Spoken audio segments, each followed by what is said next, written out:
Ngayon mga repa ay balikan ulit natin ang nakaraan at sabay-sabay ulit tayong manostalgia dito sa mga ikikwento ko sa inyo ngayon. Kaya kung Gen Z ka o late millennials ay stay put ka lang dyan mga friend kasi ipapaalala ko ulit sa inyo ang good old days. Pero bago ko to simulan ay gusto ko muna ibalita sa inyo na meron na tayong TikTok page mga repa. At ito ang username natin dyan, Ryokun Official. Pag hindi ganito nakasulat o kaya naman may tuldok o may guhit, poser yan mga friend. Kaya follow nyo na ating TikTok page mga repa. Magko-Q&A ako dyan, magpo-post ng mga random vids tsaka mga animation memes. So yun lang, balik sa kwento. Kasi kung ang kunento ko sa inyo nung part 1 ay mga pormahan at mga palabas sa TV noon, ay ngayon naman ang kikwento ko sa inyo ay mga pagkain noon na hanggang ngayon ay hinahanap-hanap ko pa din. At syempre, yung mga pagkain na yon ay sa sari-sari store na bibili. At hindi ko lang alam kung yung mga pagkain na yon ay tinitinda pa rin hanggang ngayon. Isa na dyan ay yung school bukol na chichirya. Meron pa kaya nun? Dati kasi ay yung laruan lang sa loob ng habol ko, kaya ako yun binibili. Lagi ko pa nga nakukuha nun, doon na yung palakaan na laruan. Pero minsan, pag natitrip ako maging si Joaquin Bordado, ay lalagyan ko ng alcohol yung pabalat nun, sabay tatapal ko sa braso ko. Ay talaga namang instant tattoo mga repa. Halos lahat pa nga ng pabalat ng chichirya dati ay pwede maging tattoo basta meron kang alcohol. Yung swerte na chichirya, meron pa kaya nun? Ay talaga naman nung nagkaroon ng ganun dati sa tindahan sa amin, ay hindi kami makapaniwala ng mga tropa ko na sa halagang 2 piso ay makakakain ka na naman pinagalo-halong nova, piatos at nachos. Uy boy, tikman nyo tong chichirya na to, may nova tsaka piatos. Oo nga no, magkano mo nabili yan? 2 piso lang, dun kay Alan Berna.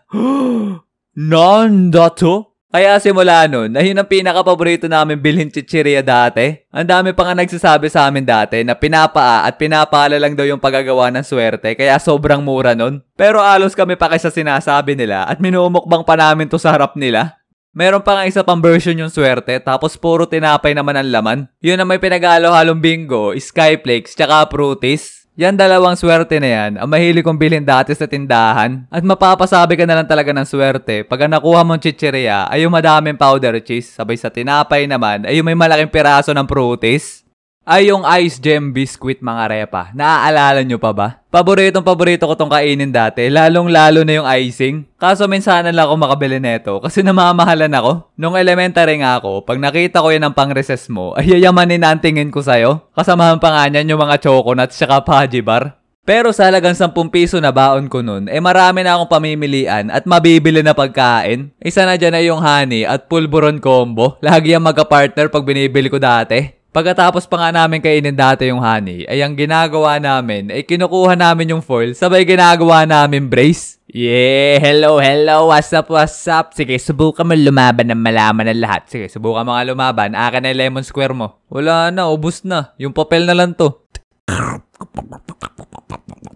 Yung Protos mga repa, isa rin ba yun sa paborito nyo? Naalala ko dati, paborito ko yun. Sabay tinatago ko pa yung mga pabalat nun kasi ginagawa namin yung pira-pirahan nung mga bata pa kami. Yung tig-pipeso kaya na mangga at singkamas na may alamang, may nagtitinda pa kaya sa school nun? Ay talaga naman sobrang sulit ng piso ko pag yun ang binili ko. Kasi dun pa lang ay busog na ako. Tapos mayroon pa yung tig-pipeso na sagugulaman na palamig na nakalagay sa plastic ng ice candy. Ang sinasabi pa nga namin ng mga tropa ko sa tindera ay pakidamihan na lang ng sago para nakakabusog. Pero ang totoo ay gagamitin namin yung mga sago na yun para magsumpitan kami. Sa totoo lang mga repa ay ang dami ko pa mga paboritong pagkain na binibili ko dati sa tindahan. At paminsan-minsan ay namimiss kong kumain ulit ng mga ito. Kaya ang ginagawa ko ay napunta ako sa mga supermarket at hinahanap ko doon yung mga paborito kong bilhin noon. Ang pinakauna ko pang hahanapin doon ay yung eksakto na chichirya. Tuwan-tuwa nga ako nung pagtikim ko dito kasi wala man lang pinagbago yung lasa para tuloy akong bumalik sa pagkabata. Sabay naalala yung mga panahon na tinitipid ko pa yung isang sachet neto. Ang kasama pa nga niyang eksakto na binibili kong chichirya dati ay yung tatos o tahos. Di ko na din alam Basta tatos ang tawag namin dyan dati.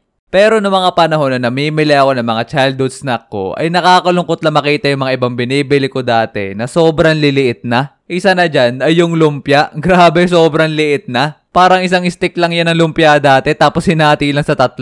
Tapos yung Protes, di ko na makilala nung binuksan ko. Dati kasi, kung ano itsura ng Protes sa pabalat neto, ganun din yung itsura neto sa loob. Pero ngayon ay hindi na. Kaya noong mga panahon na yon ay napansin ko na halos lahat ng mga childhood snack ko ay ang liliit na. Yung iba pa nga nawala na. Doon naman tayo sa mga laro sa computer noon. Unahin ko na dyan ay yung Y8. Hindi kompleto childhood natin pag hindi tayo nakapaglaro dati doon. Paborito pa nga namin laruin dati ng mga tropa ko doon ay yung bartending. Ang ginagawa kasi namin doon ay nagpapataasan kami ng points sa pagtitimpla ng alak. Tapos ipapainom namin doon sa bartender. Tawan-tawa nga kami doon kasi pagkatapos niya inumin yung ginawa naming alak ay kung ano-ano pinagagagawa niya. Pero pag ako lang mag-isa ang naglalaro doon sa Y8, ang pinaka-paborito ko laruin doon ay yung Age of War. Yung laro kasi na yun ay isang warfare strategy game at mag-uumpisa kayo bilang mga caveman. Sabay magpapaunahan kayo ng kalaban mo na mag-upgrade ng mga sandata hanggang umabot na kayong dalawa sa mga futuristic na weapons. Ay talaga namang ilang oras ako nakababa dati sa laro na yun matapos ko lang.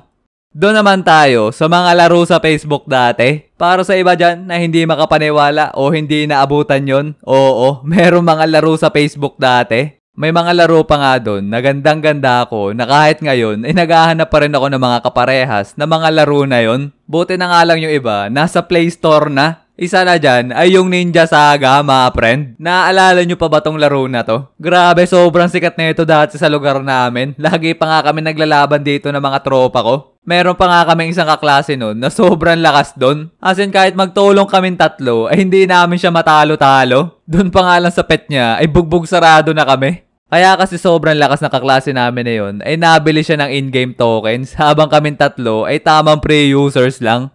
Ang isa pang sikat na laro dati sa Facebook nun ay yung Dragon City. Ito din yung isa sa pinakakinadikan ko laro dati sa Facebook. Meron pa nga akong hindi malilimutang moments sa laro na yan. One time kasi ay pinagkaguluhan ako sa com shop kasi nakapag-breed ako ng Legendary Dragon. Noong mga panahon kasi na yun hindi pa uso manood ng tutorial sa YouTube kasi nga ang bagal ng internet. Kaya hindi namin alam kung paano. Kaya miski ako ay hindi ko akalain na makakapag-breed ako ng Legendary Dragon. Na-curious lang kasi ako nun kung ano mangyayari pag pinag-breed ko yung parehas ang element. Dati kasi sa Dragon City sa Facebook ay hindi mo pwedeng ipag-breed yung dalawang basic element na dragon. Pero pwede pag double elements na yung dragon kahit magkaparehas pa yan. Kaya ang ginawa ko nun ay pinag-breed ko yung Cool Fire Dragon tsaka Sucker Dragon. At boom! Legendary Dragon ang kinalabasan. Ay yung feeling ko talaga ng mga oras na yun ay para ako nakakita ng hidden treasure. At dahil mabait akong bata nun, syempre tinulungan ko yung mga nagtatanong kung paano ko nagawa yun.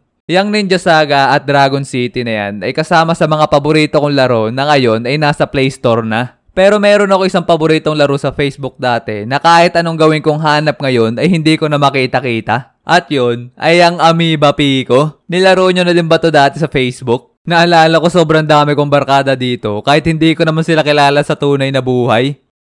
Doon naman tayo sa dalawang pinakasikat na laro dati sa com shop. Etong dalawang laro na to ay pihadong may malalakas na sigawan o kaya naman pustahan pag ito ang nilalaro. At itong dalawang laro na to ay ang Counter-Strike at Dota. Unahin na natin yung Counter-Strike. Nilaro ko kasi to nung grade 7 pa lang ako. Ay talaga naman kahit tanghaling tapat tapos walang electric fan, sabay ang daming tao sa com shop ay tuloy pa din kahit ligo na ng pawis. Yung mga ganyang moments kasi ay hindi mo napansin yung banas sa paligid kasi tawa na lang kayo ng tawa ng mga tropa mo. Ang paborito pa nga namin mapa na paglaruan dyan ay yung deathmatch. Ay talagang pagpasok pa lang namin sa mapa ay rambulan na agad.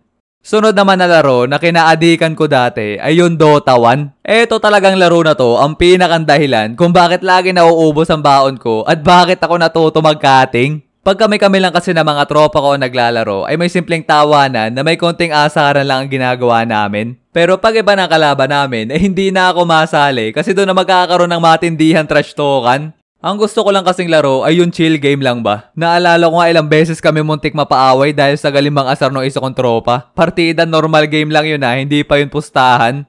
Sa totoo lang ay sobrang dami ko pang good old memory sa com shop. At kasama na dyan sa good old memory ay yung pag-edit ng picture namin magtutropa sa photo grid. O kaya naman yung mga moments na pagbukas mo ng PC ay meron nakalimutan mag-logout ng FB. Ay talaga namang yari yung account mo pag nagkataon.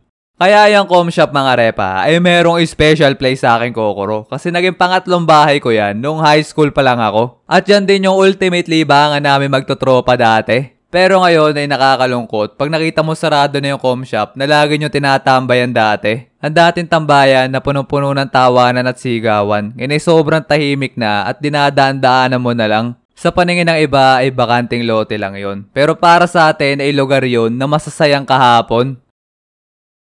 So yun muna mga repa, sana nagustuhan nyo ang mga kwento ko sa inyo ngayon. Kayo, ano-ano mga bagay na nagpapanostalgia sa inyo? Abay share nyo naman yan dyan sa baba. Kasi pag nabasa ko yan, baka manostalgia din ako. Pero bago ang lahat mga repa, ay i-follow nyo na din nga pala ako sa aking iba pa mga social media account. At ang mga yan ay ang ating official TikTok page, FB page, at ang ating Instagram page. Kaya iiwan ko na lang yung link na mga yan sa ating comment section para i-click nyo na lang at hindi na kayo maghanap. At syempre, huwag nyo rin kakalimutan na mag-like and subscribe dito sa ating YouTube channel at pindutin nyo na din yung bell notification niyan para updated kayo sa ating mga padating pang animation. So yun muna mga repa, kita-kits na lang ulit sa ating next video. Peace!